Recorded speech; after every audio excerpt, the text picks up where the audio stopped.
It's every passenger's worst nightmare. Both pilots slumped over the controls unconscious. With no one else to turn to, a nervous flight attendant reluctantly admits you into the cockpit. You take the captain's place at the controls. 163 nervous passengers behind you and a dizzying plethora of knobs, switches, and displays before you. What do you do now?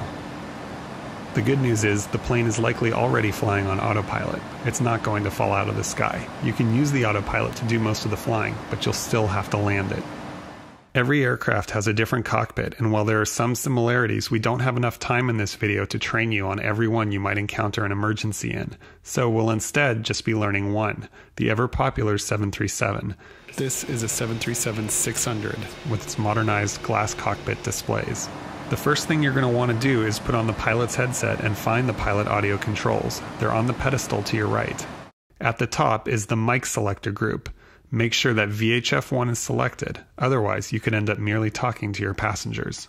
You tune frequencies up here. Chances are whatever frequency is already dialed in here will work fine, so just find the push to talk button on the yoke and hold it down to speak over the radio. Say something like, "Mayday, Mayday, Mayday!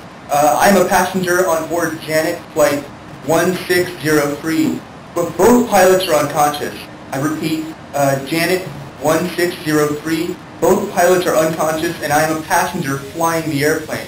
This isn't exactly what ATC is expecting to hear, so they'll probably respond with something like, Last calling centers, say again? Just repeat yourself as much as you need to until you get the point across to them.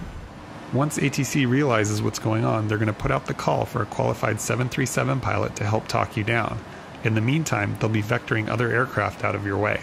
At some point, ATC will likely give you a heading or an altitude to fly. You can use the autopilot to help. Along the top here is the mode control panel, which controls the autopilot. Let's assume ATC gives you a heading. Janet 1603, I'd like you to turn your aircraft left to a heading of 265 if you can. Okay. Dial the heading into the heading window by turning this knob.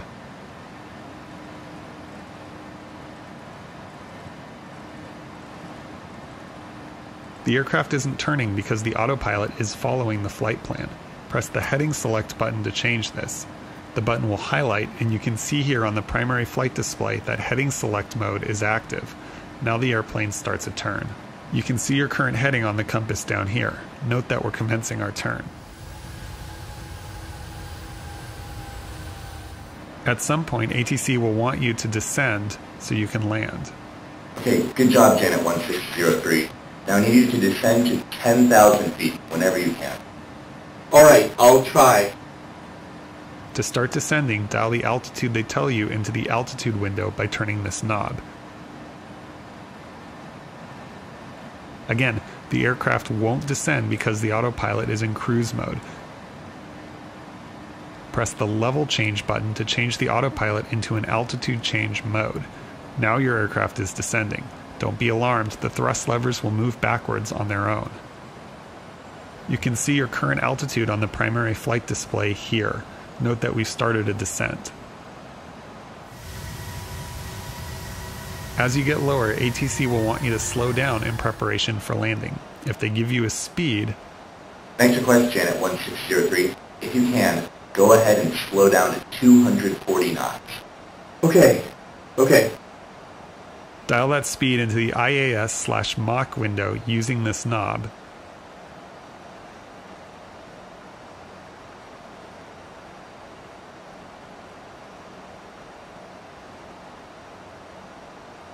You can see your current speed on the primary flight display here. That little green arrow means you're slowing down. That's good. As you fly out of range of whichever traffic controller you're talking to, you may get a new frequency. Janet 1603, you're flying out of my range. If you can, I'd like you to switch to frequency 126.85. They'll help you the rest of the way. Okay, 126.85. Go back to the audio controls from before. Use the big outer knob here to set the first few digits of the new frequency. Use this smaller inner knob to set the decimal portion.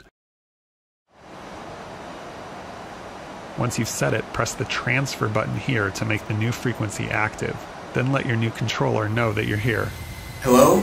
This is Janet 1603. Got you loud and clear, Janet 1603. You're doing great.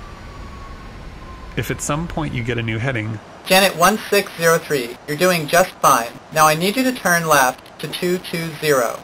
Okay, 220.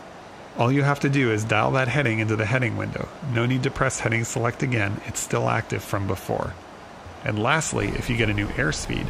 Almost there, Janet 1603. Slow down to 200 knots, and then we'll talk you through the landing. Okay, 200 knots. Dial the new speed into the IAS/Mach window.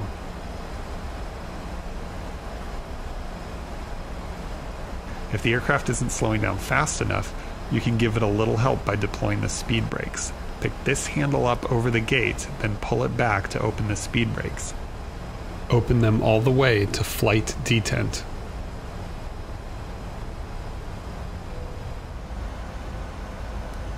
Just don't forget to close them again when you're done slowing down.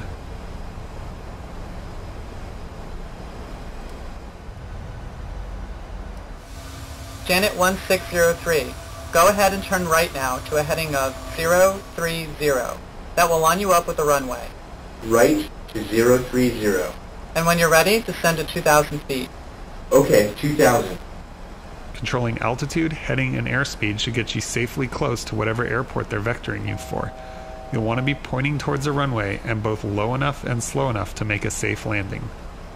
Landing is the tricky part. A good landing speed for a 737 is somewhere around 130 to 150 knots. Let's assume that ATC tells you to land at 135 knots. Now the 737 can't fly at 135 knots without flaps, so you'll need to bring those down. If you take a look below the landing gear lever, you'll see a placard with the maximum flap speeds for each flap position. Right now the flaps are up 0 degrees. As you slow down below each maximum speed, you'll want to bring the flaps down to the next position. You want to keep doing this until you're at 135 knots with the flaps fully extended to 40 degrees. You can also see the flap positions here on the primary flight display. As you slow down past the flaps up marker, pull up the flap lever here and put it back on the 1 position. Back on the primary flight display, note now that the speed for flaps 1 is displayed. Once you reach this speed, you'll want to lower flaps 2. Rinse and repeat as you continue to slow down. So let's put 135 knots into our speed window. And start slowing down for landing. Keep lowering the flaps as you slow down. Also very important is the landing gear. Check that you're below the maximum safe landing gear speed, then press this lever down to lower the landing gear.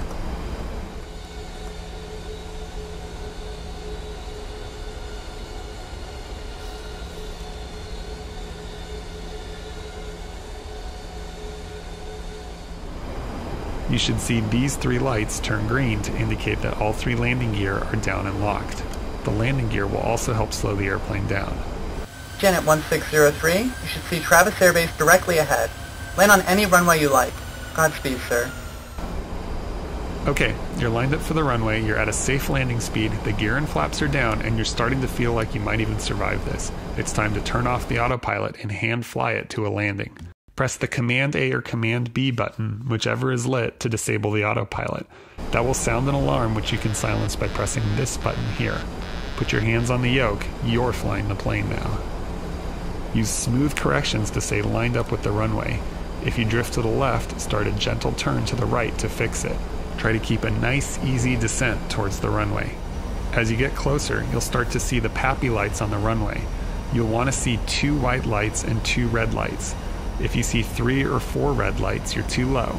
Pull back to arrest your descent for a bit and then resume descending. If you see 3 or 4 white lights, you're too high. Push forward to increase your descent. Not a lot though. Just focus on staying aligned with the runway and on the correct descent rate, and you'll arrive at the threshold with the aircraft under control. As you get lower, you'll hear the airplane start to tell you how high you are, like this. 1,000. When you hear 50. it's time to start the flare. Pull back gently on the stick to bring the nose up to the horizon while pulling the thrust levers all the way back with your right hand.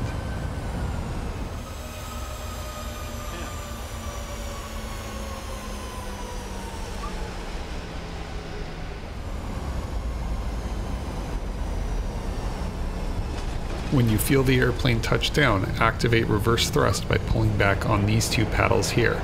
The speed brake will extend automatically. Push in on both of these pedals, like so, to use the wheel brakes. Keep your eyes forward so you don't roll off the side of the runway. Use your feet to steer by pushing on the left or right pedal, like so. When your speed gets to 60 knots, stop the thrust reversers by returning these paddles to the full down position. Keep braking the wheels by pushing in on the foot pedals. When the aircraft is stopped, set the parking brake by pulling on this lever, then shut down both engines by moving these two levers labeled fuel control to the cutoff position. You should see on the engine display that the engines are powering down. As the engines spool down, alarms will start to go off. No need to worry though, with the engines off, emergency personnel can now approach the aircraft. Grab a beer from the galley, pull an emergency exit handle, and enjoy the ride down the inflatable slide. You just became a hero today.